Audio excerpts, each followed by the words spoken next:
y'all, and welcome to Trials to Triumphs. I'm Ashley Blaine Featherson-Jenkins, but you can call me ABFJ. This week, my sis, actress Bresha Webb, talks to me about moving through grief by believing our rainbow is coming. 2 years ago, Bresha lost her father in the midst of filming her hit show, Run the World. As a guest star at the time, I remember watching Bresha on set and being so in awe of her energy despite what she was enduring. Someone said, "How are you getting through this?" And I said, "I know one day my rainbow is coming, and I can just rest on that."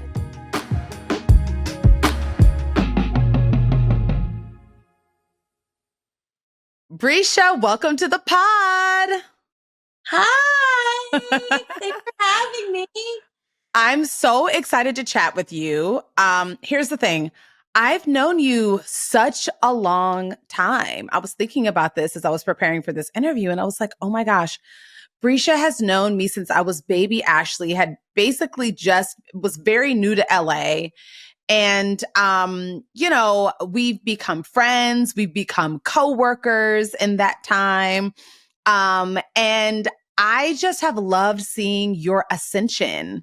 And I just hope you know that I'm always supporting you. I'm always praying for you. I'm always believing in you for all of the things that you want.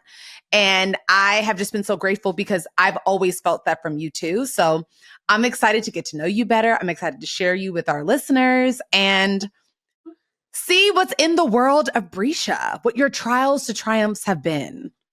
Okay, this is so fun. I'm such a fan of your podcast. I've Thank you. Listened to it and everything. I was like, look at Ash. Look at her. I was there. Remember, we were on set when Oprah. Yeah, my first episode came out when I was shooting Run the World with you guys. Like, I remember listening to it. I remember listening to, I think, the first episode in Transpo going to work and being like, this is crazy that my podcast is out. Yeah, it's wild. And here we are in the second season. Yeah. Congratulations. Thank you so much. I appreciate it. It's been a joy. It's been a gift. I love it. And I get to have these cool conversations with my friends. So it doesn't even feel like a job. It's just fun all the time. Well, I'm so happy to be a part of it. So thank you for having me. Thank you. Okay, well, I love to start, if we could. Can you tell our listeners how we met? Do you remember? Oh God, how did we meet? I just remember moments of just, because we were always crossing paths, because you're a little younger than me. So I do not remember how we met. If you can refresh, I mean, I do have I remember. Okay. So we I think we knew of each other just in the Black dress universe. Yes. But you were shooting Love That Girl up in Northridge. Okay. And I was going up there and auditioning for a show that was on Bounce TV, which shared the same stages. And it's wild because during that time you were doing Love That Girl. I was auditioning for all the things, anything that Bentley Kyle Evans was doing, I was auditioning for it. And then Yvonne Orji was there writing. So when I look back now, I'm like, oh my gosh. But I remember meeting you there and you were so kind. You were actually working. You were in costume, or in wardrobe rather. And I remember you're just like, Bresha, Ashley, oh my God, we just hugged. And I was like, I love your work. Congrats. And then ever since then, it seemed like our paths started to cross more and more. But I met you when you were shooting Love That Girl up in Northridge on them stages. Probably in 2010, 2011 or 2012. I'm going to say 2012, maybe. That tracks? Yeah, that tracks. And look at you now, girl. Yes. God is good, ain't he? God is good. Yes, he all the time. Yeah. So then, to have such a full circle moment. And then I'm shooting with you on Run the World in New York. It's just so amazing when things like that happen. Given when we had met and then how far we've come. So I love that story. Yvette Lee Bowser, it's just so full circle. It's so full circle. I want to start with some icebreaker questions. Are you down? Okay, let's go. You're pregnant. Congratulations. Thank you. I I know I put can't on wait. this onesie thing and it's so itchy. I'm like, I'm so sorry. Oh no. Like I'm like, So I read in your People interview that you were like loving pepperoni pizza and Coke. yeah. Is there anything else you've been loving during your pregnancy? We still like pepperoni pizza and Coca-Cola. I Okay. love olives. Mm. Anything salty and briny, like anything that I like that. Okay. But now I'm at Okay. a place where I really don't even care about cravings. Now I'm just like, what is that? I want some of that. Like I've been in the house for a second and my husband was eating like a oatmeal raisin cookie and I was like, what is that? And he was like, it's a oatmeal raisin cookie. I was like, like I'm just Gotta feed have it. You're me. in your gotta have it phase. Gotta Yes, have and I it. love hospital ice. Oh, are you going to the hospital to specifically get it? Well, I mean, this pregnancy has been very interesting. So I have Mm. been in and out, but that's another conversation. Okay. But Okay. my husband for Christmas, because that was like the only thing that was making me happy, was hospital ice, like the crushed little teeny ice. Yeah. He got you the ice maker. He did. Yeah. It's my jam. I drink it with everything. It just makes everything so much better. It's like I the love that. Sonic ice. Yes, yes, yes, yes. I know exactly what you're talking about. That sounds amazing. And it's funny you say that. I have another friend on social media who said that her favorite gift for Christmas was the ice maker that she got from her husband. I'm like, do I need the ice maker? You need the ice maker. Because I It do enjoy cleans ice. I itself. do enjoy it. I just chew it. I love it. It makes me so happy. Okay, And it's a good. I good can see you machine. lighting up. It's a good machine, filtered water, and it's just perfect. Mm. All right. Well, maybe my husband will get me that as a gift. Just a just because gift. I was like, hey, Daryl, I want the I ice want an maker ice off maker. Amazon. Yes.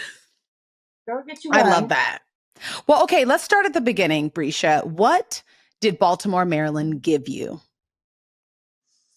Oh, what did Baltimore, Maryland give me? It gave me honesty. Mm. Baltimore is just, it's a hard city. You know, it's a hard city. We have a lot of charm. They call it the charm city, Hmm. but it's a hard city. You know, you're always having to prove yourself because they just don't believe. Like they just do not believe you. Um, but it gave me honesty because if I can make it there, I knew I could make it anywhere. Whether that was at doing regional theater, whether that was, you know, doing side commercial gigs, I had to prove to myself that I was enough there to move to LA and that I Mm. had what it took. So, because people don't lie, you know, like if you're not compelling or you're not doing what you said you were going to do, sing, dance, whatever, they don't show you no love. So it's a hard city. You know, Yeah. they wait to make like, Yeah. you know, so they gave me honesty, you know, and still to this day, like I go home, it's real. It's a reality check, you know? So Mm. I love Baltimore City because it keeps me honest, keeps me humble. Not that you need anything to keep you humble, but sometimes you just need that honest check, just to that net check, just to be like, you Yes. remember where you from, right? And I'm like, yeah, Mm. I ain't too big from where I'm from, so let me just calm down. So it keeps me honest and it gives me honesty. Mm. How would you describe, if you could, your upbringing? What did it look like? What did it feel like? What's like a fond memory of Brescia as a young child? Um, my upbringing was just full of love. I had two parents that came from arts, you know, even though they worked regular jobs and was really big in the church. My mom was a professional dancer up until she had me. Mm.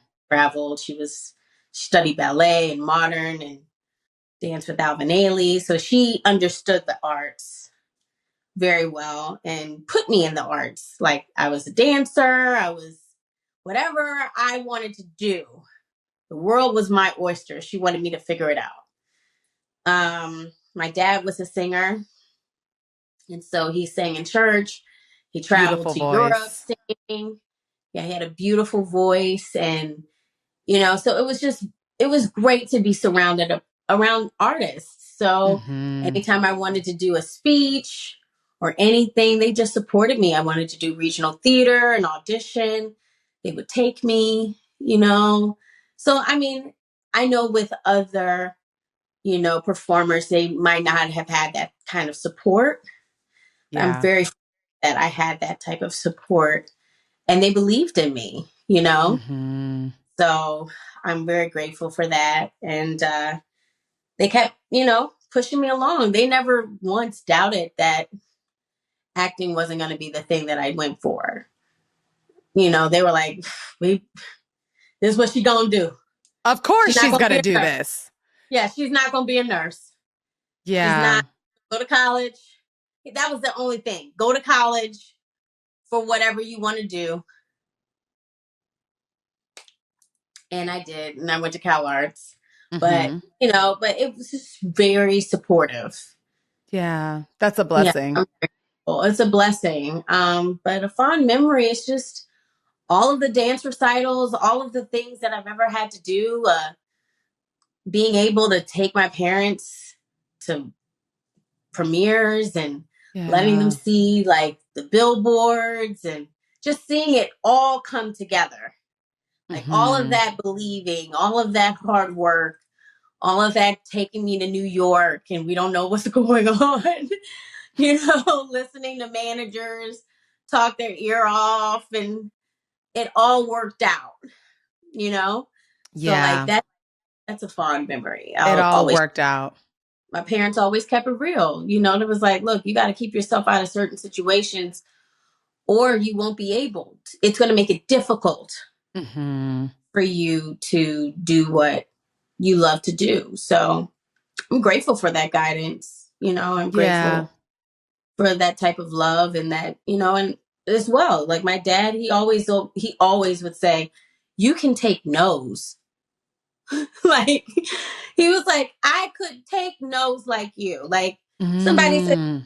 oh, you do your hardest and you do all of this stuff. He was like, you're made for this because you can take a no and keep going. I take a no, I get defeated. He would go through this whole thing. He said, but you're just like, okay, they said no. Who else has a yes? Mm. And he was like, you've been like that since you were a child. And he was Mm. like, that's how I knew you were going to be safe in this profession, you know, Wow. and of all of what you're going to have to endure just as a person living in Mm. this place, you know, of rejection, of self sabotage, because it's a lot. It's a lot to go Yeah. day by day, and you just don't know what's happening. Like, look at our profession now. Like, we're just like, This is a Twilight Zone. so we've never been here before, and none of the records. We're setting a new standard. Bresha, you are a hoot. Like just a hoot. I'm obsessed with you.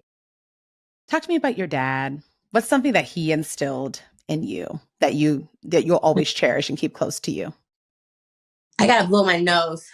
Okay, go ahead, please. Just well, pregnancy is just so interesting, right?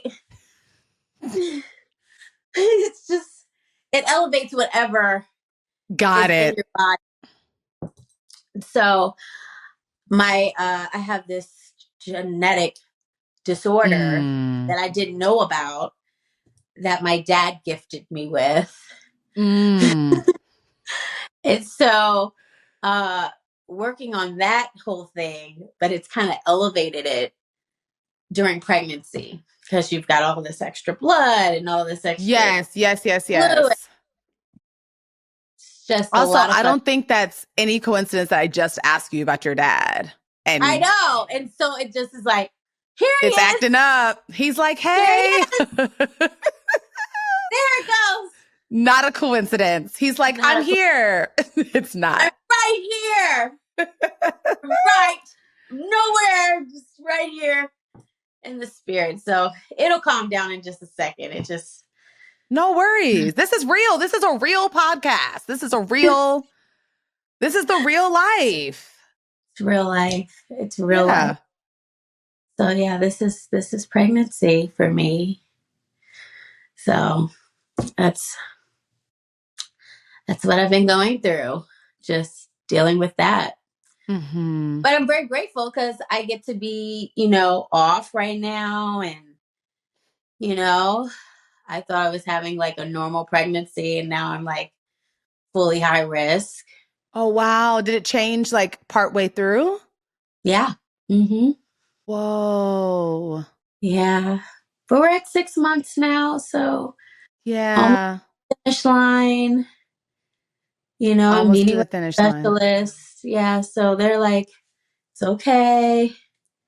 We got, Hmm. I was like, okay, let's get her out as safely as possible. Yes, yes, yes, yes. Actually, I want to talk a little bit, as much as you're comfortable talking about in a second, I want to talk about motherhood and family and marriage and all of those things. But I just think, on the pod, I've talked to a lot of women just about their motherhood journey. And I just think it's so important to talk about because you don't know that you're not alone until you hear somebody else say it. You just don't Girl, know. You just don't don't know. know. I mean, you have no idea. Like Yeah. the sisters that I have in my life that have carried me Mm, through pregnancy, through prayer, through, just everything. yeah. I'm very grateful for my sisters. Um, and they've just really have helped me, because even though I'm going through this journey and this disorder that's very rare, it's called HHT. Okay. HHT, and it's got a long like Mm-hmm. hereditary hemoglobin, blah blah blah. Blah. It's very rare, and I felt alone because I'm Mm, just in the hospital and everyone's just talking to me, and I'm like, no one else knows what this feels like. And yeah. my dad actually passed from this. Wow, Yeah. Bresha. So it's still like grieving while I'm going through it. And my question was, I was actually going to ask you, obviously, about something your father instilled in you, but I was going to ask where are you at in moving through your grief? Where are you at currently in grief of grieving your father? It's a wave. It's a wave of so many different emotions. It comes and goes. Sometimes I think Mm, I'm over it. And some things, like I understand how sick he was. I hmm. was there and I'm grateful for, working in New York and being able to go back and forth and be with him. I see why God placed me there for that time. But, me and my dad were very close and I understand the frustration and all of it, the questioning and all of it. So I was able to fully comprehend why he had to leave body, like why he Hmm. had to leave the body, but still in the spirit. But I understood it, Got it. conceptually understood it. So I used that to deal with my grief. And I put my Mm, grief in different things, like into my wedding, into everything, like my work, I have to get this done. I have to, it just comes out in different ways. yeah. Um, but, I feel like I'm in a good place now, but going through this whole thing is just like, Lord Jesus, Daddy, why'd you leave this early? you I know, know. Yeah. but it's okay. Like I'm strong and the angels are around and God is guiding me to whoever needs to Mhm. be placed in my life at the right time for me to talk to, so things get handled correctly. And I'm very grateful for that, because I know it's not just me. People are calling on my behalf. And Mm. so I'm very grateful for that. So that's how I see my father. I'm like, okay, I'm still Yeah. surrounded. I'm still covered. I'm still, fighting the good fight. Fighting the good fight. When you found out about the condition that you have and it affecting your pregnancy, did that kind of send a shockwave through your grief because it's directly correlated to your dad? Like, what were your initial thoughts in those moments of like, getting this news? I mean, I really didn't have time to react Mm, because I was more concerned. Like, I'm already pregnant, so it's yeah. like, okay, so how is she doing? Hmm. My husband is more concerned about me, like, okay, what about Bresha? And I'm like, what about the baby? The Hmm. baby's fine. Baby's Mm. unbothered, so Amen. amen, so Yeah. it's me. But how that just sends grief on it. Like,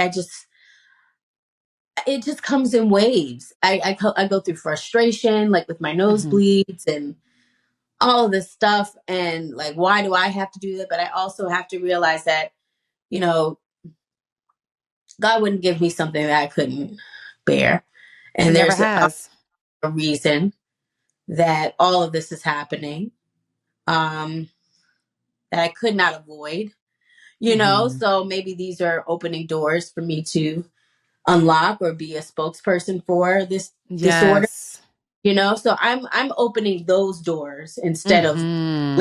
into my how it can be depressing, Yes. Yeah. just be like, okay, so what is the role now, what is the move, and how am I supposed to what are my orders? Mm. Yeah, What are my orders? what are my Yeah. orders? If I'm going to be okay and I can see that other women have delivered successfully with this disorder, how can I inspire? How can I lift someone else up? Because I know what it feels like to be alone, Hmm. have no one to talk to, and just be like hoping that doctors know what they're doing. I Yeah. really have a heart now for women that, like, yes, I come with a certain, you know, status. I have my insurance, but my heart goes out to women who don't, Hmm. and going through this process has made me realize that on a deeper level, women that are pregnant and that don't have the support. Yeah. So, I'm like, okay, God, what are my orders now with that too? Because I do care and I see them, you know. Mm. But if I see them and I'm having conversations with them, what are you wanting me to do with this? With my place and my status and where you're going to place me? What do you want me? How do you want me to use my voice? Yeah. So I instead of love into the grief, I just go into the what's the purpose. action. Yeah, the Yeah. purpose. Because you have the awareness that everything is purposeful. Nothing is wasted. And that's how I try to live my life. Like nothing is wasted, even the hardest of times that seem to not make any sense. I know that God does not waste his time having things happen in my life that are frivolous. So it's more important for me to focus, dig deep and figure out what is the meeting, and I love what you just said, or what are my orders? Like what are my orders? Because we Mhm. are all here with orders. It's up Yes. to us to be obedient, but we Amen. all have orders. We all have orders. We all have orders. When you think about your career, Bresha, uh, currently, but also in retrospect, what would you say are your orders pertaining to that? Outside of obviously you're gonna you're gonna be successful, you're going to be effervescent and all of those things, but in a macro sense, what do you think your orders are from God as far as what he wants you to do with your career? Well, I've always looked at my career as service. I've Mm, never looked at it as like, of course, the glitz and glam and all of that have been really great. But I've always looked at it as a service place. What energy can I control? And what can I give to a set? What can I give to my castmates? What can I give to Mm-hmm. the space? And that's always made me more aware of what I'm supposed to do with every single job. I've looked at every single job and I've seen God's hand over it, over me, Mm. but also, oh, Bresha said this, or I was used for a specific thing. Like I know Run the World was his thing and I talked about it, but I lost my father as I was filming. And the scenes kind of reflected that as I was filming as well.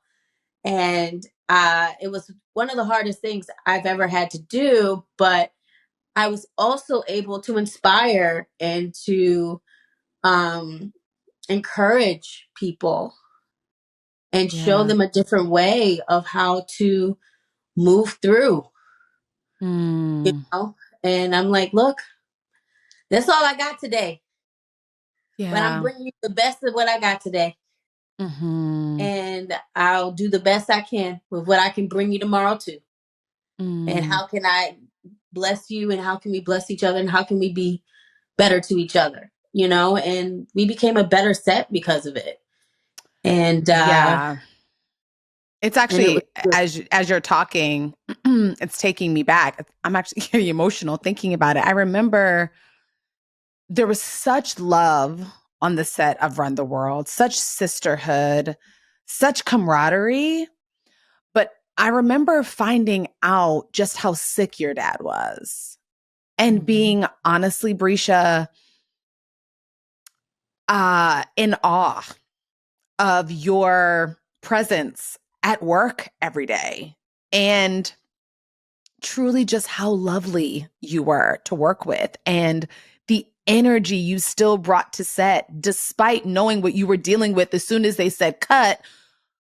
Who knows what text messages were on your phone, what calls you were having to get. I remember you were going back and forth. You were having to leave on the weekends and all of these things, but it taught me a valuable lesson, which I'm really grateful I get to share with you publicly, which is you can do both. You can be both. You were just Brescia. You were honest about your grief.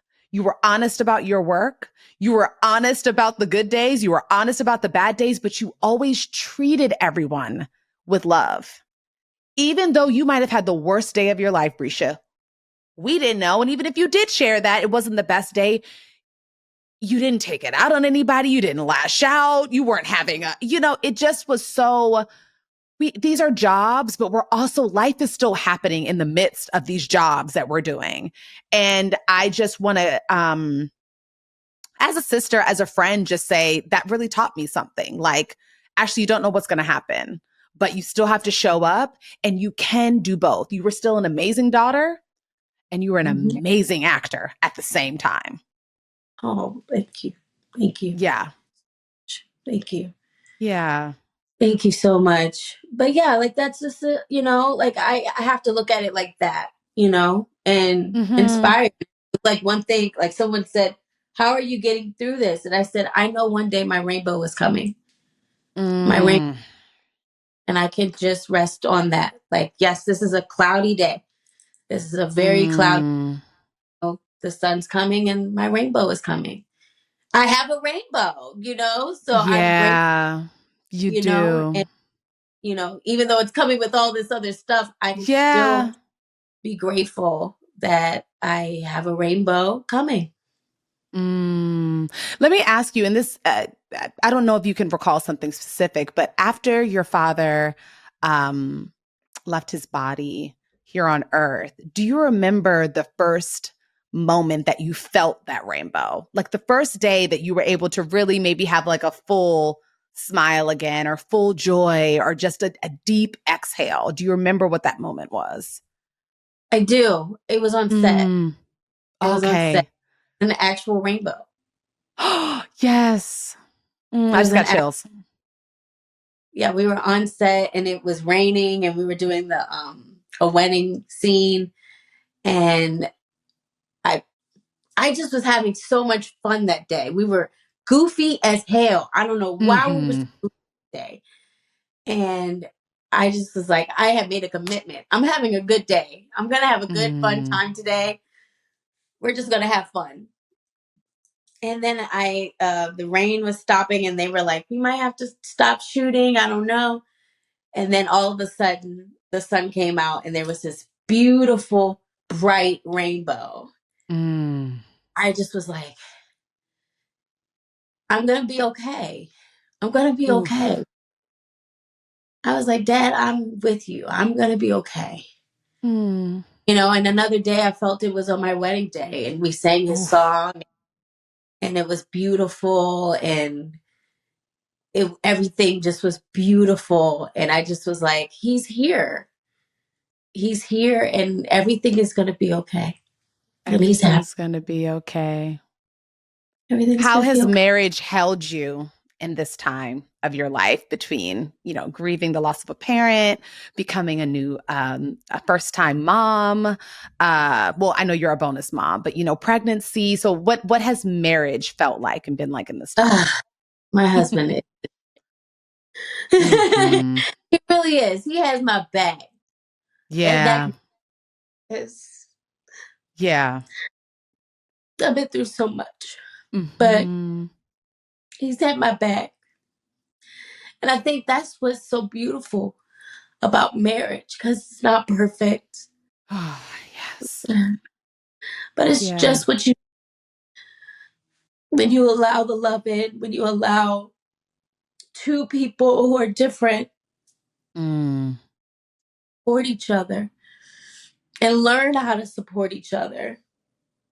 And so he's had my back, and been my rider and really has shown me what it's like a covering. It's like my Mm. dad's covering left and then this new covering came on. I'm so Oof. grateful that I allowed that God allowed me to experience that. Hmm. Well, let me see if the other nose bleeding, girl. Okay. You said you just a hot. Now I got both of my nostrils plugged up. See, here it Oh, is. This is my life. This is my life, Ashley.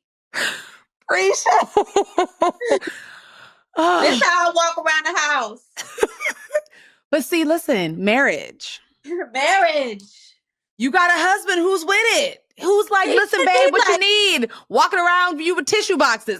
Listen. listen, Marriage is listen. everything. It is everything. And I love what you just said because I say a similar sentiment. I always say I just feel so grateful that God saw fit for me to experience this type of love in my lifetime. Yeah. Like I feel it is the biggest blessing that I get to feel and receive and experience love like I get from my husband. Like, I'm like, I can't believe there was a life before this. Like, whoa, I just was out there on my own. All Like, right. whoa, yikes. Oh. It's wild. Like, it's, there really is a life before. And this is the thing too, Bresha. I feel like it's talked a lot about, I feel like it's talked a lot as it pertains to, it's talked about a lot as it pertains to children. People talk about Uh-huh. it's like before I it's before I became a parent, it's after I became a parent, but it's also before I became a wife and after I became a wife. My life is drastically different in Yeah. all of the best ways, and we're not confused about that. Yeah. Um, so I really do feel like with him, we can get through anything. And that's really powerful because I thought that I could do anything before I got married. I was like, you can't tell me that something I can't do Yeah. or achieve. I can move the mountain. I can move the But mountain. now, I mean, I'm not using my whole body to move mountains. I'm using a pinky. Like I have a lot more Yeah. flexibility. It's a Absolutely. different world. It's a different world for sure. Yeah. Yeah. Yeah. Uh-huh. Uh-huh. Uh-huh. Marriage. Marriage. God gonna do it. He gonna do it. He gonna Bresha, do what? it. He gonna do it. And he did This is it. so funny. I'm talking to you with these notes. These I'm notes. obsessed, but it's so, you know what's funny, Bresha? This is the thing about you. You're not even trying to be funny. This is genuinely what you have to do. Yes. But yet it's just you. Of course, this is happening during the interview. Like it was unavoidable. Something was going to have to happen where you were going Nothing. to. Yeah, and that's what I'm saying. I was like, it was fine. We're good. And like literally like walked me to this part of the house. He was like, "You got tissue?" And I was like, "I'm fine. I'm fine. I'm so grateful I got this tissue." You're going to walk back to the other house and he's going to be like, oh, man, I Oh, told you. you talked to her with the tissue up your nose. I said, baby, we were having a good time. But it's me. If you can't be yourself, Bresha, here, then where can you be yourself? I don't So, know. girl, I love it. I'm myself all the time. Now that is very true. I can't help myself. You would be at the White House with Barack and Michelle like this if you had to be. I would. I'd be like, Michelle, you know, listen, do you get me too excited? I got my nose. Bresha, what has been your takeaway from our conversation today? Oh my God, it's so fulfilling. It's just so fulfilling. Mm. So thank you so much. My takeaway is just to like appreciate conversations. Like I love conversations like this. Yeah. Because you never know what people have gone through and you never know how people can inspire each other. You know, it just takes it up a notch for you to like know a person on a different level. And Yeah. but this has been soul feeding. It's been very soul. So thank you I'm for sharing glad. space with me and my Of nose. anytime. My takeaway is what you said. Like you just don't know what people are going through. And I'm thinking about hearing about your pregnancy and being so excited for you and congratulating you. But in retrospect, I wish I had taken it a step further and really been like, how are you doing? Like, how are you feeling? And I'm grateful that I kind of know more today so that I can pray for you and show up for you in a way that maybe is better suited for your needs. But it's a reminder that, like, sometimes, it's okay. And, people will share what they're comfortable with sharing. But I always want the people that I love and care about to know that I want to really know how they're doing and not just celebrate the highlight reels. So it's a good nod to that and a good little like nudge and reminder for myself to dig a little bit deeper with my people because I want to always lift them up as best I can. So you've got all the prayers. I don't tell nobody nothing. I just go. I know. I like, here's a pretty picture on Instagram. Hey, Yeah, I get it. Me too. Share your stuff. And there was one post that you posted that you were like very candid about how you were feeling about the industry and like where you were, just how you were feeling about it. And I was like, it was such a good read. It was like I identified with it so strong. And I was like, man, I'm gonna text her. And I was like, because I really identify with that. And I think a lot of us are scared to say that. So I commend you for and putting that down because we're so obsessed with just the highlight reel and just putting out there, this is what's happening for me and la la la la la, look at us. But also there's this other side of it. We've gone through a lot. We've gone through a strike. We've gone through a pandemic. We've gone through so many things. So we can't get back up. Like as soon as we get back up, then they knock us back down again. So I thought it was just so honest. Thank you for that. And it's something I want to do more of. And I think that's just, again, a blessing of when you're conversing with your friends, because it's like, that's another wink from God. Like, Ashley, do more of that because, I want people to know what's really going on, because I find that like, that's how you really help people. Like, that's how people really feel seen. That's when people really feel connected to who you are and your story. So I'm going to do more of that. It sounds like you're wanting to do a little bit more of that too, eventually wanting to share more of your journey, which I think you 1000% should, and it'll save a lot of lives probably. Yeah, let's both support each other in that. It's not always easy, because I think also like traditionally actors are like, we're all about like, just what you see. Only like the real people know who we really are behind the closed doors. Like, but if we know that our careers are for service, and that we have orders, then we have to kind of start removing the layers a little bit so that we can do that to the best of our abilities. So I support you. I know you support me. And I think we had a really good start here on this podcast. So I love you. I honor you. I thank you. And I'm so excited for you and baby girl. Oh, thank you. Thank you.